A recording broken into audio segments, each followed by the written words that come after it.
학개서 2장 15절부터 19절까지 함께 읽겠습니다.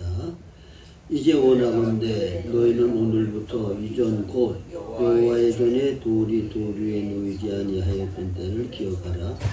그때에는 29루 곡식 동리에 이른즉 10고루뿐이었고 소조적 틀에 50고루를 길러 이른즉 20고루뿐이었느니라. 만군의 여호와가 말하노라. 내가 너의 손으로 지은 모든 일의 곡식을 마르게 하는 재앙과 깐부기 재앙과 우박으로 쳤으나 너희가 내게로 돌이키지 아니하였느니라. 너희는 오늘 이전을 기억하라. 밥째 달 24일 곧 여호와의 성전 지대를 쌓던 날부터 기억하여보라. 종자가 아직도 창고에 있느냐? 포도나무, 무화과나무, 석류나무, 감람나무의 열매가 맺지 못하였느니라. 그러나 오늘부터는 내가 너에게 복을 주리라. 네. 오늘부터는 내가 너에게 복을 주리라. 이스라엘 백성들이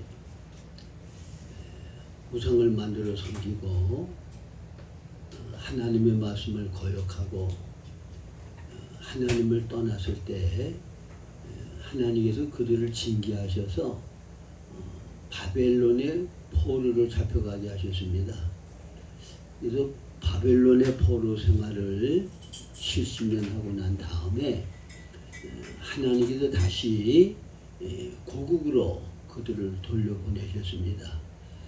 고국으로 돌려보내서 그들에게 하나님이 원하셨던 것은 성전을 다시 재건하는 거예요. 근데 그들이 여러 가지 주위에 성전 짓는 것을 방해하고 대적하는 자들이 있고 그래서 아직 성전 지을 때가 안 됐나 보다 그렇게 생각하고 성전 지을 생각은 안 하고 자기들 편안하게 잘 살 생각만을 그들이 하고 있었던 거예요. 그래서 이제 학개서를 보면 학개 선지자가 그들에게 이제 책망하는 말을 하죠.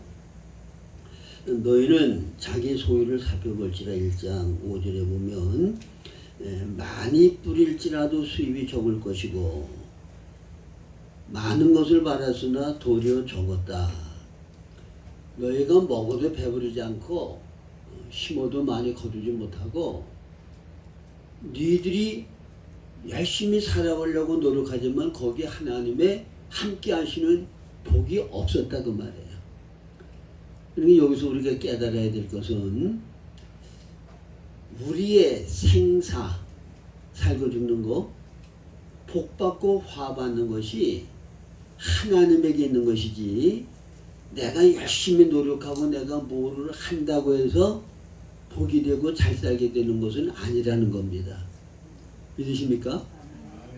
이게 믿는 사람과 안 믿는 사람의 삶의 원리가 달라서 그래요.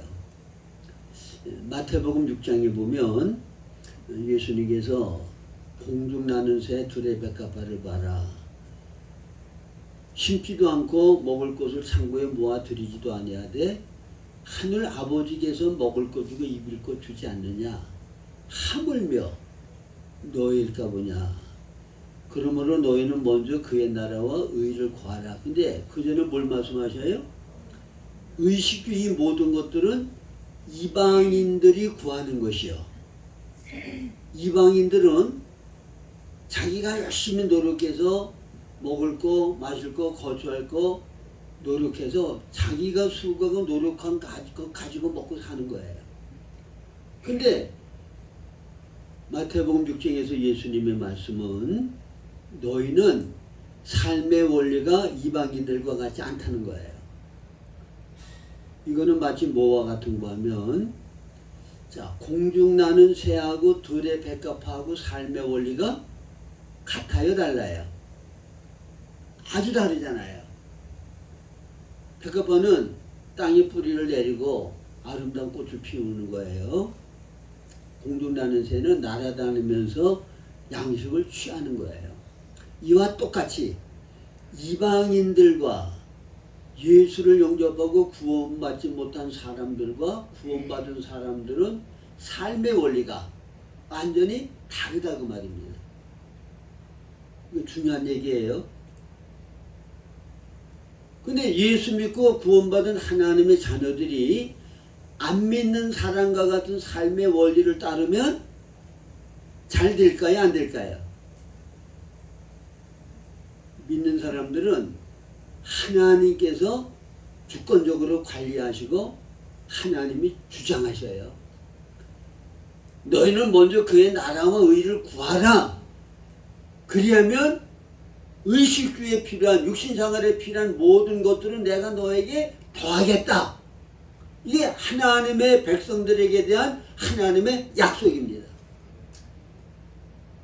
그러니까 하나님의 나라와 의를 먼저 구하지 아니하고 무엇을 먹을까 무엇을 마실까 어떻게 하면 좀 편안하게 잘 살아볼까 내 육신 생활을 위하여 내가 힘쓰고 노력한다고 해서 예수 믿고 구원받은 사람들은 잘 살게 되는 것이 아니라고 말해요. 하나님이 복을 주셔야 돼요. 학개서가 바로 그걸 보여주는 거예요. 자, 학개서의 말씀에 의하면 그의 나라와 의를 먼저 구하는 것은 이들이 뭐 하는 걸까요? 하나님의 성전을 짓는 거야. 그리하면 그들에게 필요한 모든 것 하나님이 풍성이 넘치도록 채워주시겠다는 거야. 그리고 그 실제를 그들이 경험하게 된 것을 보여주는 거죠.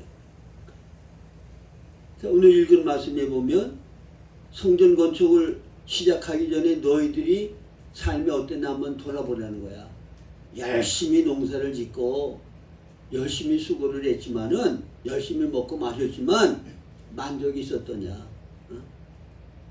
먹어도 배부르지 아니하고 입어도 따뜻하지 아니하고 열심히 돈 벌어서 저축을 하지만은 구멍 뚫어진 전대에 돈을 넣음과 같이 다 그것이 헛된 것이 되고 만다. 헛된 수고가 되고 만다. 누가 그렇게 하셨어요? 하나님이 하신 거야. 왜? 하나님의 백성들을 사랑하기 때문에. 사랑하지 않으면 이방인 같으면 간섭 안 하셔.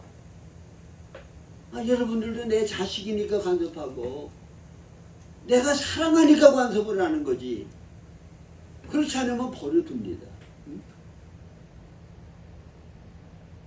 우리 집사람이 하도 간섭을 많이 하고 잔소리가 많아가지고 제가 뭐라고 그러면 항상 대답이 내가 당신을 사랑하고 내가 당신을 위하니까 이러지 난 같으면 내가 절대로 이런 말 한마디도 안 해.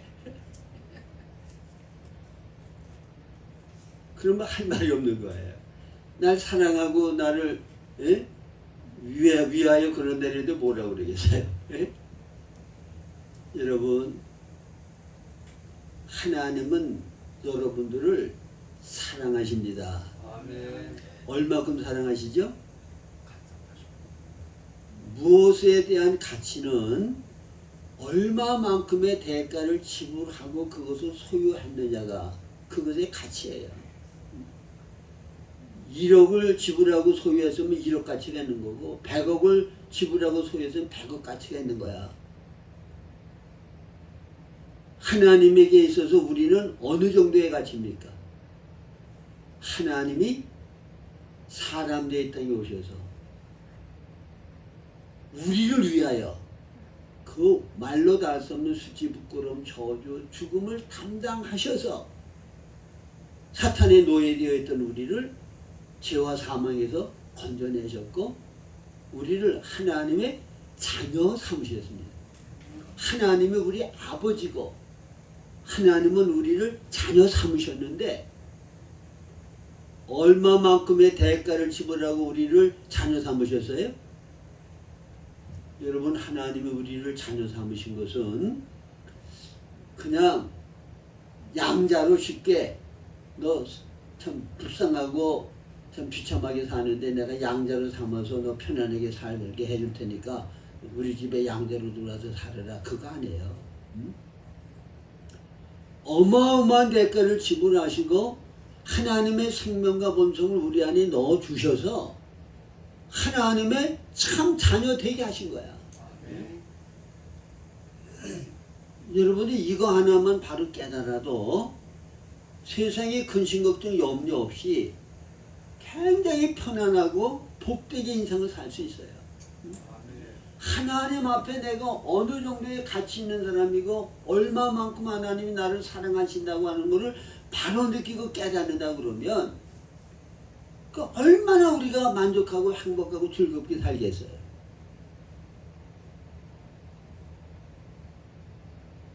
그래서 저는 하나님 내 아버지, 그럴 때 시편 23편을 늘 생각하거든요. 여호와는 나의 목자시니 내게 부족함이 없으리로다. 저는 이거를 항상 하나님이 내 아버지시니 내게 부족함이 없으리로다. 네?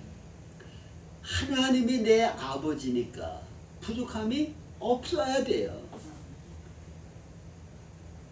하나님이 내 아버지인데 부족함을 느낀다 그러면 하나님과 올바른 관계를 안 갖고 사는 거야. 응? 제가 늘 입버릇처럼 말씀드리는 거 있잖아요.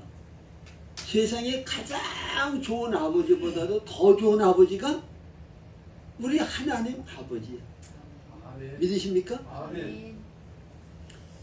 우리 집사람이 기도하러 갔다 와가지고 이 건물을 하나님 우리 교회 달라고 이제 기도하기 시작했다고 당신이 기도하라고 그러더라고요.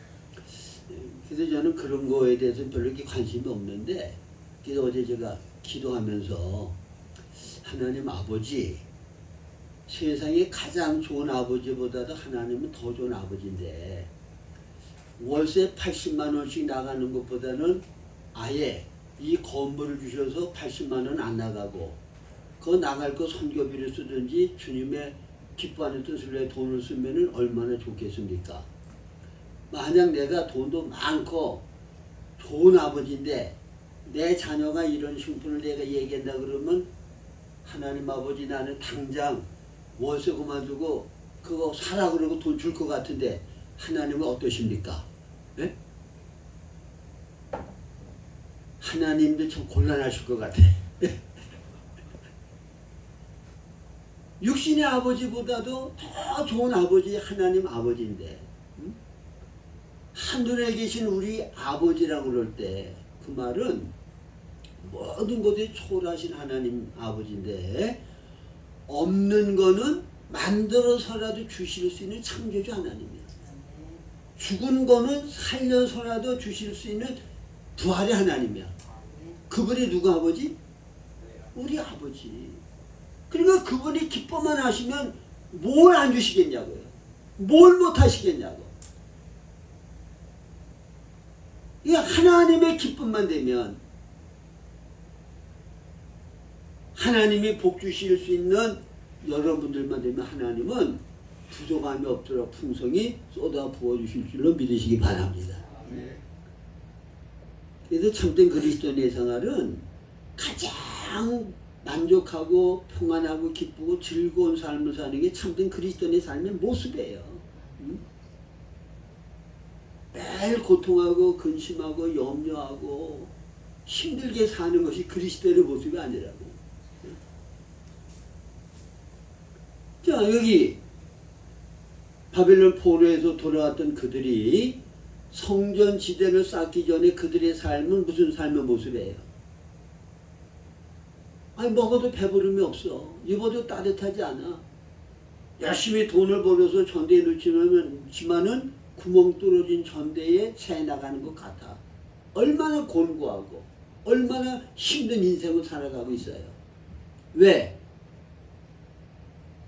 하나님이 기뻐하는 뜻을 따르지 않고 하나님을 떠나 나 보니 나 중심으로 내 마음대로 살기 때문에 그런 결과가 오는 것이라 그 말입니다. 그래서 여러분 이거는 그냥 이론이 아니라 우리 삶의 실제예요. 저도 여기 교회 개척하기 전까지 제 삶은 참 너무너무 곤고하고 힘든 삶이었거든요. 뭘 하는 것마다 되는 일이 없어. 손해만 보고 망하고, 나 만나는 사람마다 다 나를 속이고 나를 해치는 사람뿐이지 나를 위하는 사람이 없더라. 응?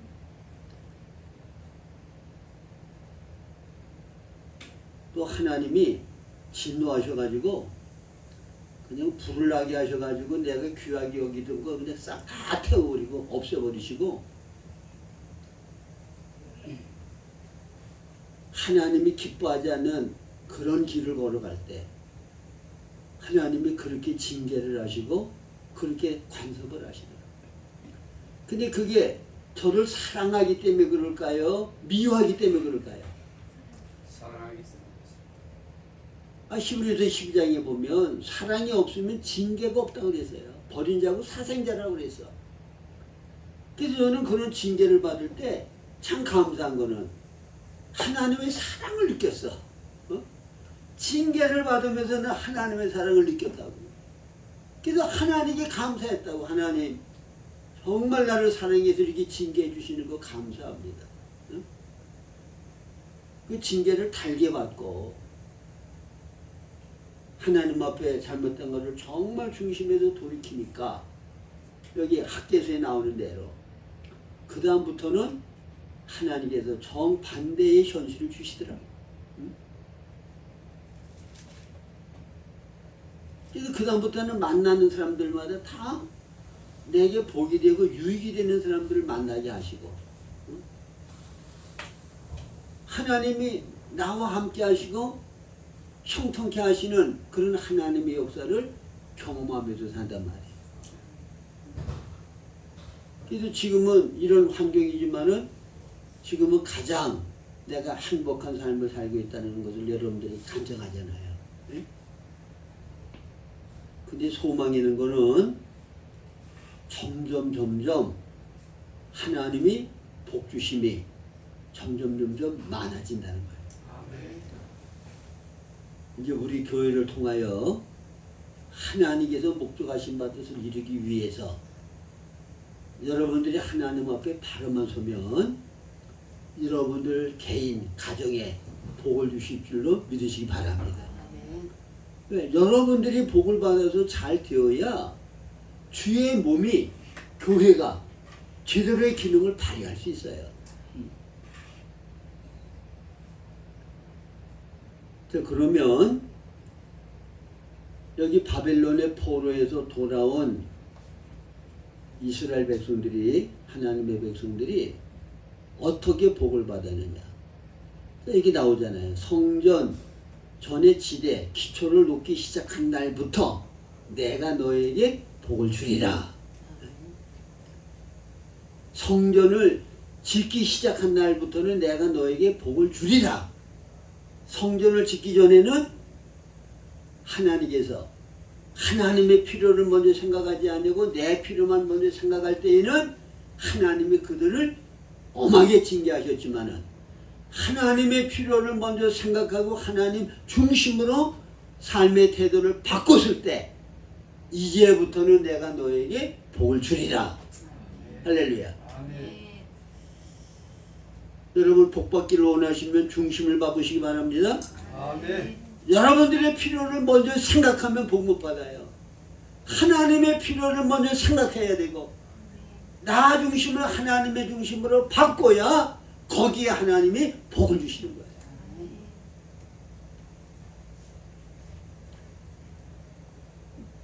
제가 여러분들에게 말씀을 전할 때 항상 똑같은 중심을 가지고 거의 같은 내용으로 말씀을 전해요. 그게 뭐냐?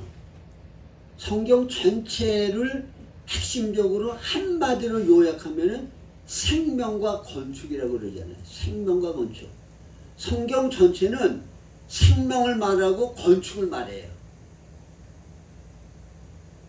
나머지 모든 내용들은요, 생명과 건축과 연결되어지는 말씀들이야. 그래서 생명을 뭐라고 그랬어요? 예수 그리스도가 생명이야. 성경은 예수 그리스도와 건축은 뭐야? 그의 몸, 그리스도의 몸을 건축하는 거. 그게 완성된 게 새 예루살렘. 그러니까 그리스도의 생명으로 새 예루살렘을 건축해 나가시는 그 모든 과정이 66권 성경 전체의 내용이에요. 핵심은 그리스도의 생명과 그의 몸이 교회가 건축되어지는 거. 아시겠습니까? 그러니까 창세전에 하나님이 에베소서 1장 4절에 말씀하셨던 것이 바로 이 내용이고, 그 다음에 로마서 8장 29절 말씀하는 것도 그 내용이고, 28절은 이 목적을 이루기 위해 모든 환경을 안배하신다는 말씀이란 말이에요. 그러니까 우리가 뭘 알아야 되느냐. 여러분들은 예수님을 영접해서 그리스도의 생명이 여러분 안에 내주하시고 함께 하시죠. 이제 뭐를 해야 돼요? 건축을 해야 돼.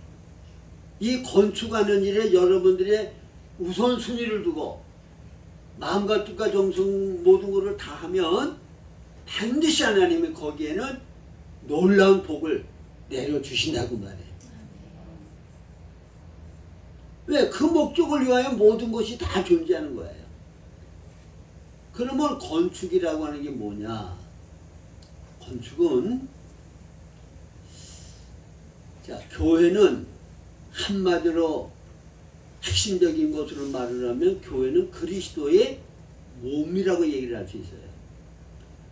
뭐 그 외에 어린 양의 신부라든가 그 다음에 에베소 6장에 나오는 여러 가지 그 내용들이 나오죠. 하나님의 집이라든가 뭐 하나님의 뭐 군사라든가 그런 내용이 나오는데, 그거는 몸이 어린 양의 신부도 되는 거고 그리스도의 몸이 하나님의 집도 되는 거고 군사도 되는 거예요. 몸이 중심이야. 그러면 몸이라고 하는 거는 가장 중요한 게 머리와 몸은 분리될 수가 없는 거예요. 또 몸에 붙은 모든 지체들은 절대로 분리될 수 없는 거야. 하나여야 되는 거야. 이게 몸의 하나가 중요한 거예요. 그래서 여기 성만찬을 할 때 우리는 어떻게 해요? 떡 하나를 구워요. 그리고는 그거를 붓으로 튀어가지고 각각 나눠요. 떡 하나는 뭘 가르치느냐? 그건 그리스도의 몸을 가르쳐. 우리 각자는 그리스도의 몸에 붙은 지체야. 자, 몸의 지체가 몸에서 떨어져 나가면 어떻게 될까요? 가치가 있을까요? 없을까요? 팔뚝 하나가 몸에서 떨어져 가지고는 저 책상 위에 누워있다 그러면 얼마나 흉측해. 그게 몸에 붙어 있을 때 몸을 위하여 무슨 기능을 할 수 있고 유익을 줄 수 있고, 또 팔이 고통을 당할 때 다른 지체를 통하여 도움을 받을 수 있는 거 아닙니까? 그렇죠? 그래서 몸은 완전히 하나여야 된다고. 근데 오늘날 교회들을 보면 몸의 하나를 볼 수 있어요? 사방 있는 대로 분열되어 있어요. 하나 되는 거 어려워요. 다 분열되어 있어. 뭐 각 종파에 따라서 다 분열되어 있고, 또 같은 교회에서도 또 분열되어 있고, 산산조각이 나 있어. 그러니까 그리스도의 몸으로서의 기능을 할 수가 없는 거야. 그래서 하나님은 이거를 회복하라는 거야. 누구에게? 우리에게, 우리 교회를 통하여 몸의 하나로서 몸의 기능을 다하는 그 모습을 너희들이 보이라는 거야. 이거를 바로 할 때 고향교회 하나님이 복을 내려주시겠다는 거야. 지쳐있는 여러분들에게 복을 내려주시겠다는 거야. 하나님의 음성인 줄로 믿으시기 바랍니다.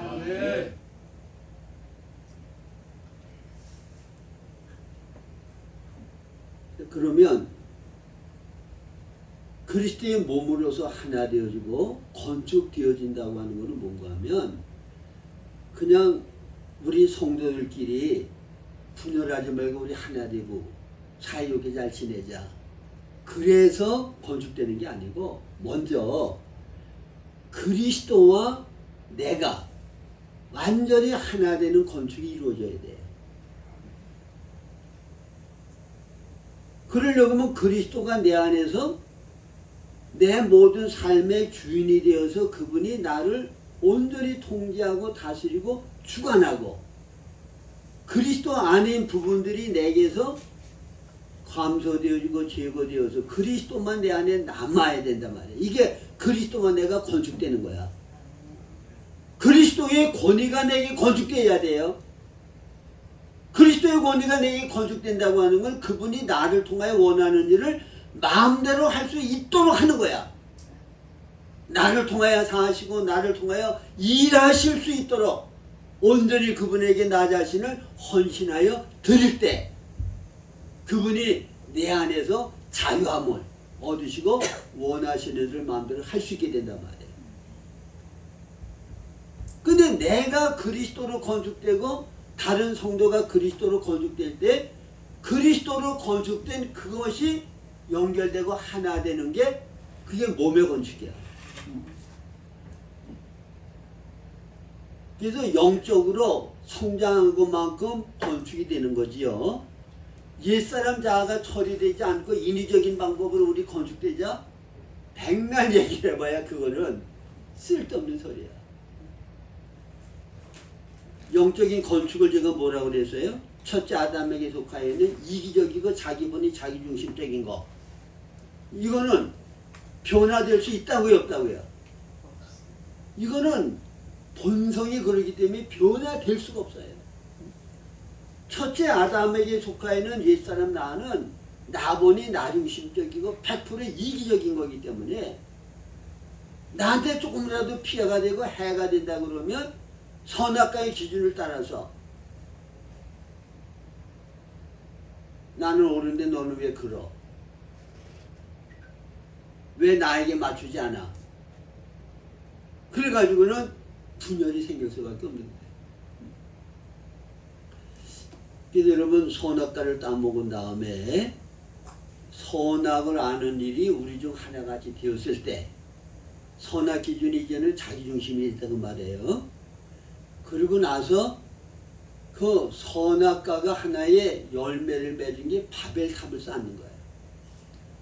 그 바벨탑은 선악 기준을 가진 타락한 인간들이 하나의 단체적으로 뭔가를 이제 만든 건데 거기 보면 특징이 있어요. 자, 인간은 누구 위하여 창조하셨어요? 하나님의 영광을 위하여 창조하셨어요. 근데 거기는 하나님의 영광이라는 것은 그림자도 없고 우리의 이름을 내자. 창세기 9장 바벨탑을 읽어보면 우리의 이름을 내자는 거예요. 그 다음에 거기 또 뭐가 나와요? 돌은 하나님이 만드신 건데 돌로 탑을 쌓는 게 아니라 벽돌을 구워가지고 탑을 쌓아. 그건 뭐냐? 하나님 본이 중심으로 하나님의 것으로 뭔가를 하는 게 아니라 인간 수단 방법으로 나를 위해서 내 방법으로 인본적인 방법으로 뭐를 하는 거야. 그런데 거기는 하나가 됐습니까? 분열이 생겼습니까? 거기는 완전히 분열이 생긴 거고.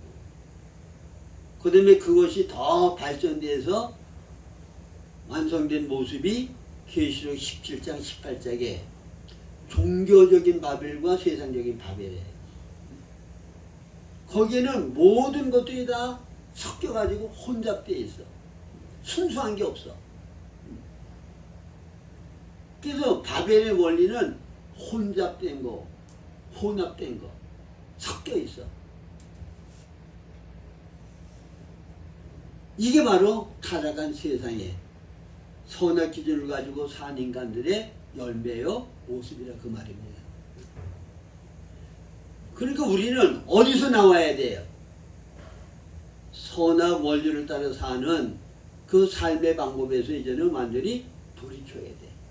바벨에서 우리는 완전히 나와야 돼. 그래서 새 예루살렘을 건축하는 일을 우리들은 해야 된다고 말입니다. 그러려고 하면 우리 생활 가운데 내 안에 그리스도가 건축돼야 되는데 그거는 쉽게 얘기하면 어떻게 하는 거라고 그랬어요?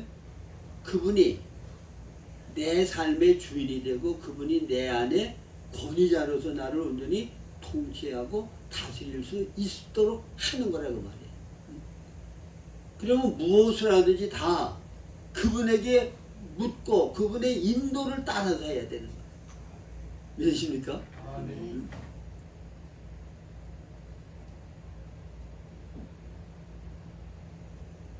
어떤 자매가 제 설교를 듣고 이제 전화로 교제를 하는데 그러더라고요. 예수님이 우리 안에 주인이고 우리는 그분의 종이라고 얘기를 하면 자기는 굉장히 이렇게 거리감이 느껴지고 이게 따뜻한 느낌으로 받아들여지질 않는다고 그러더라고요. 응? 그냥 우리의 구속자, 주님이 우리의 주인이라고 그럴 때 우리의 구속자다. 그러면 도리어 따뜻한 느낌으로 받아들여진다. 근데 여러분 성경에 보면 천국은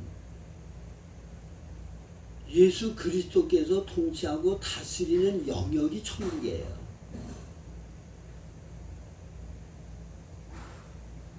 그러니까 마태복음은 이제 왕국복음이거든요. 근데 마태복음에 천국의 실제가 있어요. 그게 마태복음 5장부터 7장까지가 천국의 실제를 얘기하는 거예요. 천국의 실제적인 누림을 갖는 백성들은 어떠한 성질을 가지고 어떠한 성품을 가지고 어떤 방법으로 어떻게 사느냐, 그게 마태복음 5장부터 7장 산상순의 내용이란 말이에요. 그러면 산상순의 삶은 내 노력으로 내 선을 행하는 힘을 쓰는 걸 통해서 돼야 안 돼요. 그건 그리스도의 생명으로 살지 않으면 산상순의 삶은 누구도 살 수가 없어요. 그거는 내 힘으로 내가 살려고 하지 말고 바울 사도 모양 나는 그리스도와 함께 십자가에 못 박혔나니 그러지 이제는 내가 산 것이 아니고 내 안에 그리스도께서 사시는 것, 그리스도가 나를 통하여 살게 하라는 거야. 그래야 산상수훈의 모든 삶이 실제 내 삶이 된다는 거예요.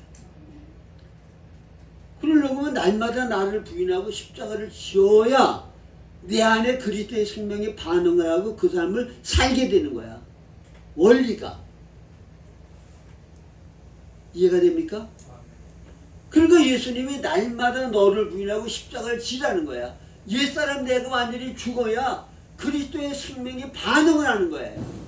나를 통하여 그 생명이 나타날 수 있는 거란 말이야. 옛사람 내가 살면 내가 주인 노릇하는데 주님은 인격적인 분이기 때문에 우리의 자유의지를 절대로 강압하거나 강제하는 일이 없어요. 내가 그분에게 내어드리고 순종할 때 그분은 내 안에서 역사할 수 있는 거예요. 그러니까 옛사람 나는 십자가에 완전히 죽은 자로 나를 포기하고 주님에게 주권을, 권위를 주인 노릇하시는 것을 내드려야 주님이 나를 통해 사신다는 거예요. 그러면 그분이 나를 통해 사시는 것, 내 안에 그분이 주인이 되셔서 나를 다스리는 것이 천국인데, 그러면 그 안에는 뭐가 있어요? 로마서 14장 17절.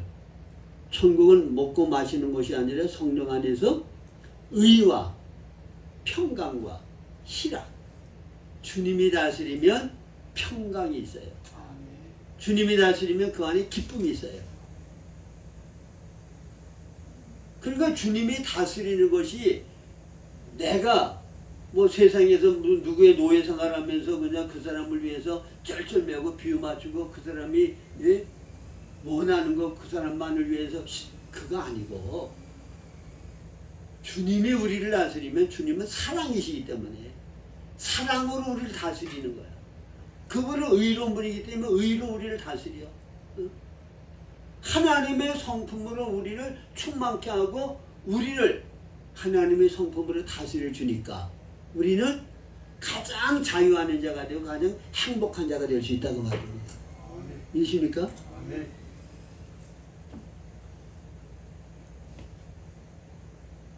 그래서 예수님의 제자들이 예수님은 이제 마지막 십자가 달려 온 인류의 대속주로 이제 희생하기 위해서 예루살렘을 향해서 올라가려고 하는데, 그렇게 오랫동안 예수님에게 교훈을 받고 예수님의 가르침을 받았던 제자들은 착각을 한 거예요. 예루살렘 올라가면 예수님이 이제 우리를 로마 속박에서 해방케 하고 이제 예수님이 이제 왕이 되면 누가 우의정이 되고 누가 좌우정이 될 거냐. 그래가지고 누가 더 높은 자가 되느냐 가지고 싸움들을 하는 거야. 예? 참 이거 여러분 보면요, 인간 속에 가장 깊이 뿌리박고 있는 게, 예수님의 제자들을 보면요, 내가 으뜸이 되겠다는 거, 높아지겠다는 거, 그게 인간 속에 가장 강력한 본성과 본능일 것 같아요. 그러니까 예수님에게 그렇게 가르침을 받고 예수님과 동거동락을 했는데 끝까지 그들 속에 남아있던 게 뭐야? 내가 더 높은 자, 큰 자가 되겠다는 거잖아요. 이 교만한 마음이야. 이거 좀처럼 뿌리 안 뽑히는 거예요. 근데 예수님이 뭐라고 말씀하셨어? 높은 자 되려고 하는 거, 그거 나쁜 거라고 말씀 안 하셨어. 높은 자 되려고 하라는 거야. 근데 천국의 원리는 너희들이 생각 같은 그거 아니다. 천국에서 큰 자는 가장 다른 사람을 많이 섬기고 다른 사람을 종으로 섬기는 자가 천국에서 큰 자다. 아시겠어요? 여러분 큰 자 되시기 바랍니다.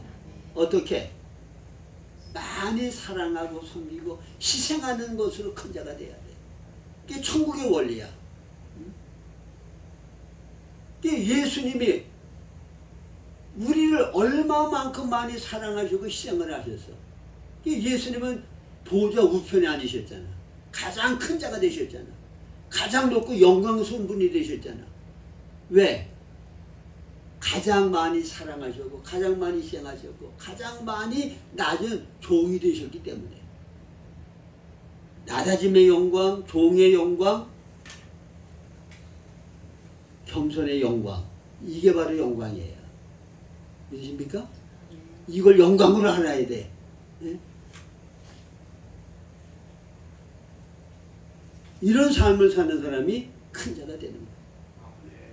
여러분 영광이라고 하는 거는 내가 가지고 있는 가장 좋은 것으로 딴 사람들에게 유익을 주고 혜택을 주고 도움을 주고, 그래서 그 사람들이 나한테 유익을 주고 혜택을 준 나를 좋아하고 환영하고 칭송하고 높일 때 그게 영광이 되는 거예요. 하나님의 영광이라는 거는 하나님께로부터 가장 많은 유익과 누림을 통해 가지고 하나님이 내게는 이렇게 좋은 분이다. 그분 때문에 나는 이렇게 존귀하고 영광스러운 자가 됐다. 하나님을 많이 누리는 사람이 가장 하나님께 영광을 돌릴 수 있는 사람이야. 믿으십니까? 이 소유리문도 뭐라 그래요?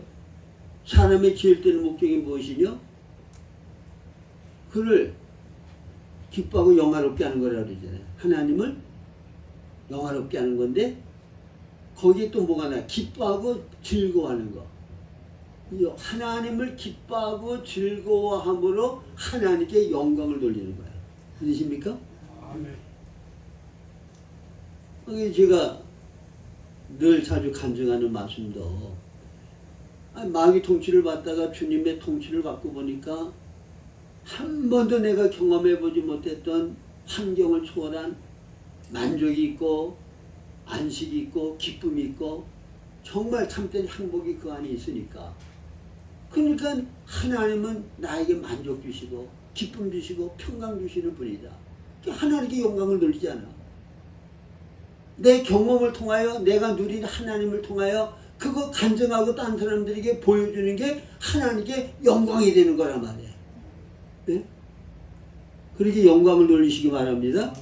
하나님을 누려야 돼. 네? 하나님의 풍성함을, 아버지의 그 풍성함을 누려야 된단 말이야.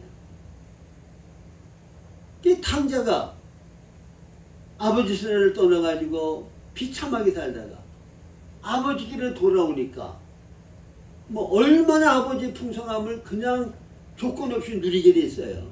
응? 그럴 때 탕자가 아버지의 영광을 나타내는 거야. 우리 아버지는 내가 이렇게 타락하고 아버지 재산을 이렇게 많이 탕진했는데도 그런데도 조건 없이 나를 사랑하고 아들로 대우하면서 이렇게 풍성한 것으로 내게 공급하시는 분이 내 아버지다. 어? 그럴 때 하나님께 영광이 되는 거야. 네?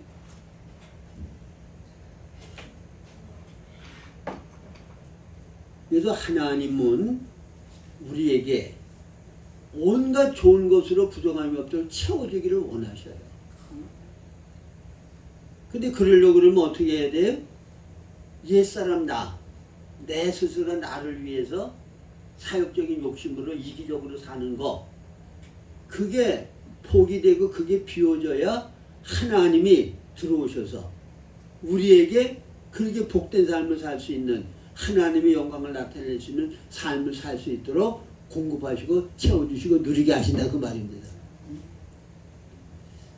그리고 먼저는 성전 건축하는데 내 안에 하나님이 왕이 되시고 주인이 되시는 나를 다스릴 수 있게 하는 거. 그러면 옛사람 나버린 나중심적인 사육적인 게 제거되어지고 주님의 성품으로 채워지고 딴 사람도 주님의 것으로 채워지게 되어지면 어떻게 돼요? 내 안에 있는 그리스도, 내 안에 있는 그리스도가 연결되고 연합되는 게 그게 바로 교회 건축이 되는 거야. 믿으십니까? 그러니까 이 옛사람 사역적인 욕심 그대로 놔두고 교회 건축하자?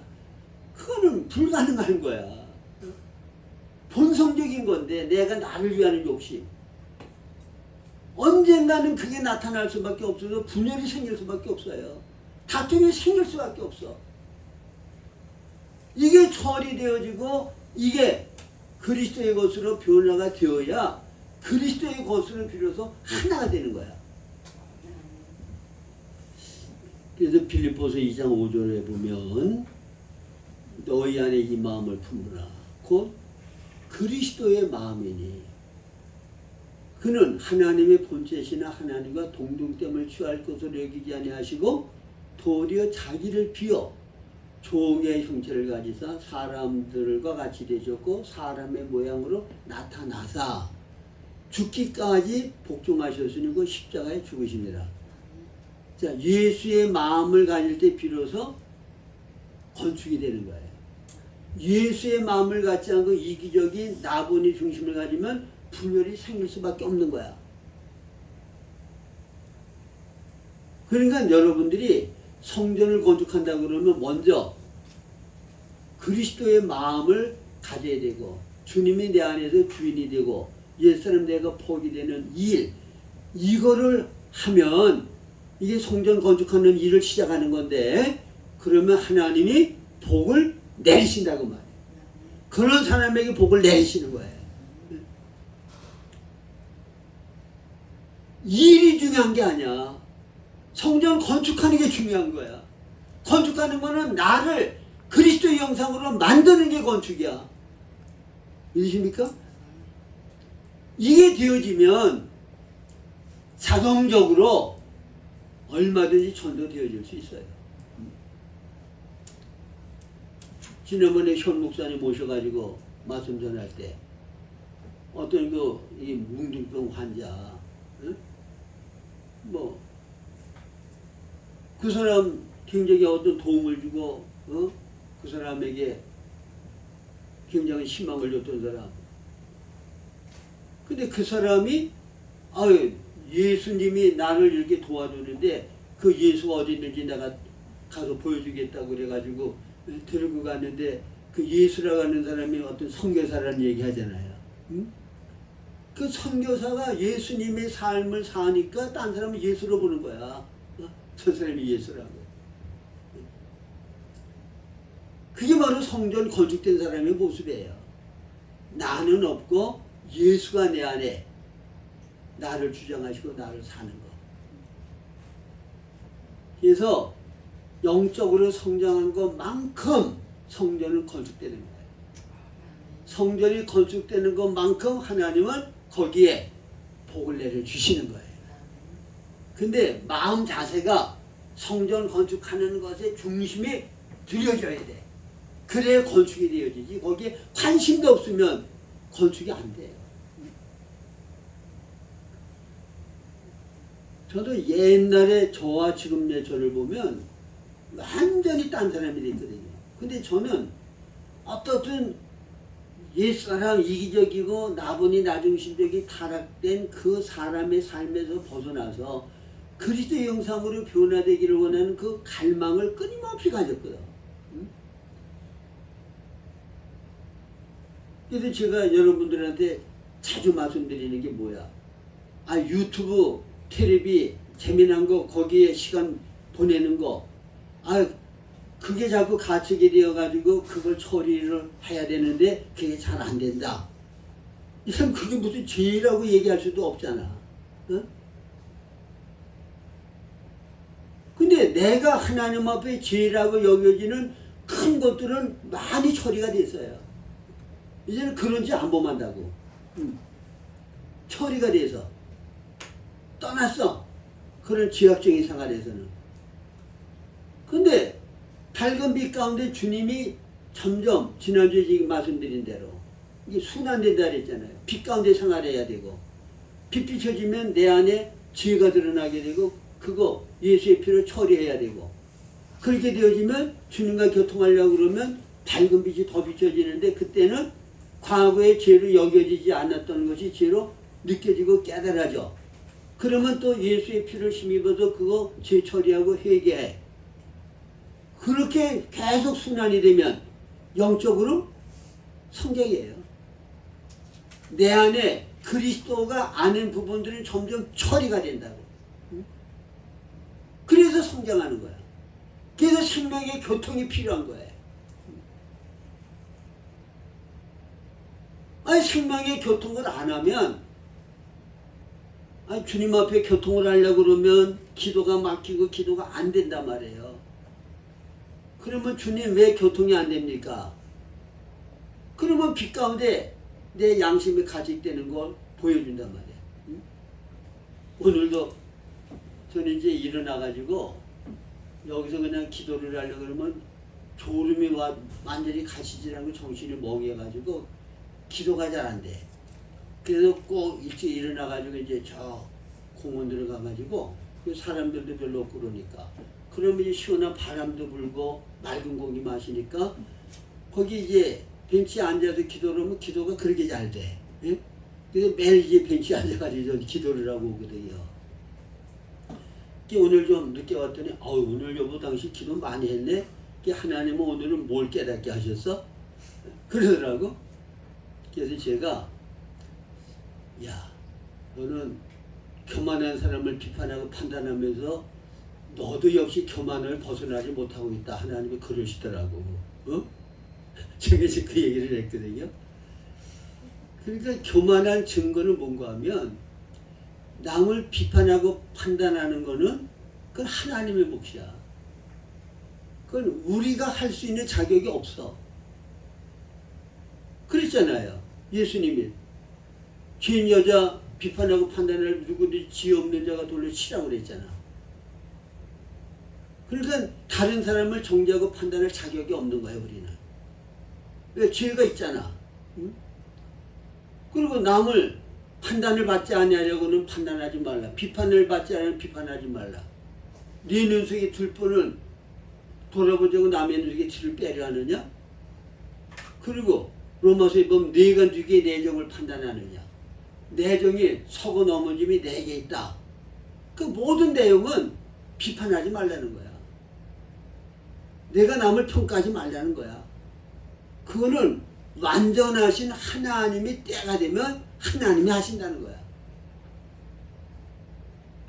근데 남을 교만하다고 비판하고 평가하면 나는 겸손한 건가요? 교만한 거 하잖아, 나도. 그래서 매일 겸손을 얘기하면서 아직도 겸손간에 내가 뭔 모습이로구나. 아, 내가 그걸 깨달았다고 얘기했어요. 응? 하나님이 그걸 깨닫게 하셨다고. 응? 그러니까 내가 잘못할 수 있어. 그러나 빛 가운데 비춰보면 하나님이 내 잘못된 거 보여주셔. 그러면 그거 돌이켜 회개하고, 근데 그게 단번에 없어지지 않아요. 단번에 안 고쳐지더라고. 제가 그래서 여러분들에게 여러 번 말씀드린 거가 뭔가 하면, 내가 아직까지도 계속 하나님 앞에 잘못하고 또 용서해달라고 그러고 또 잘못하고 용서해달라고 그러는 부분이 있는데, 그게 뭐냐? 남 판단하고 비판하는 거. 그거는 날마다 죄를 짓고 용서해달라고 그러고 또 죄를 져. 완전히 거기서 벗어나지 못하고 있다고 말해요. 그러나 때가 되면 여기에서도 완전히 벗어날 수 있게 될 거예요. 왜? 이런 과정을 통해서 저는 오늘의 내가 만들어졌거든. 단번에 되는 거 아니야.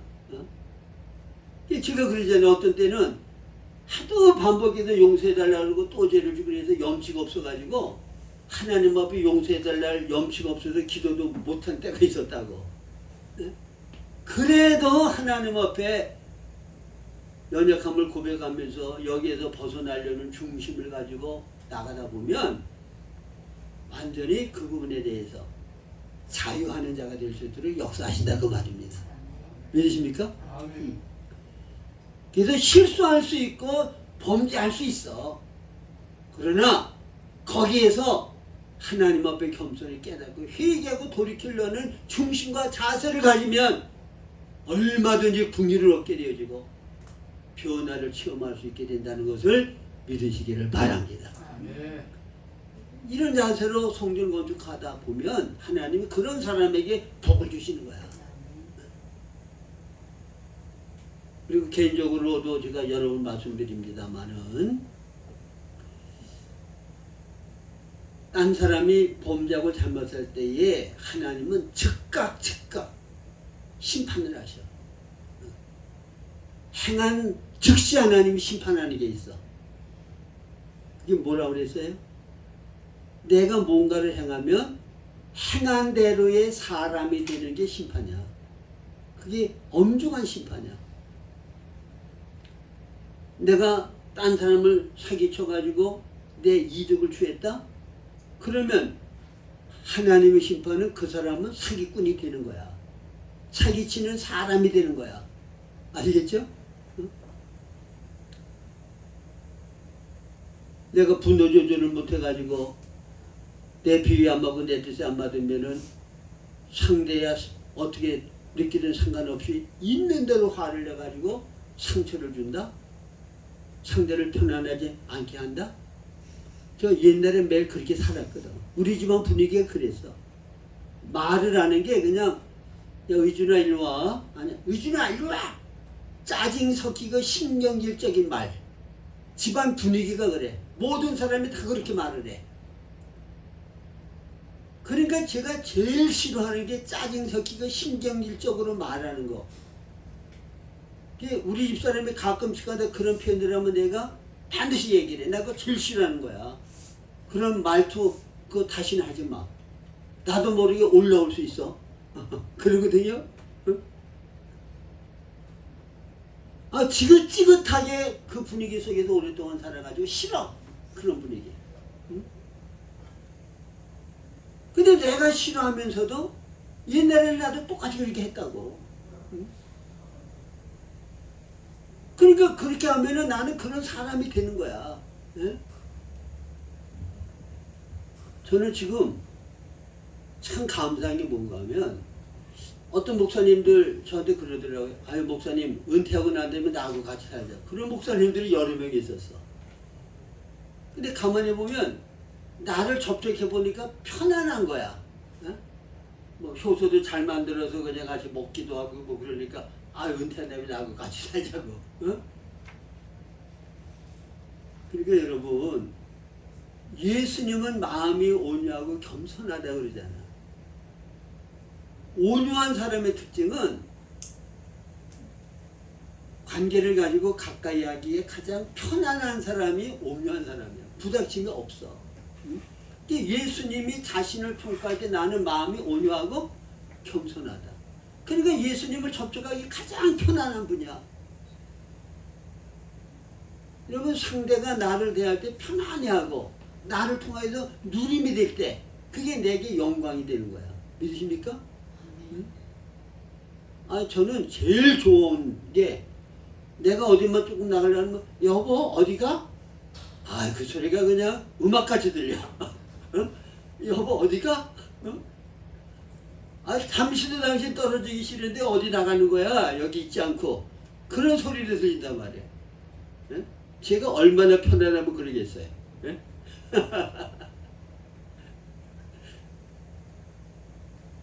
모든 사람에게 대해서 그렇게 편안함을 주신 여러분 되시기 바랍니다.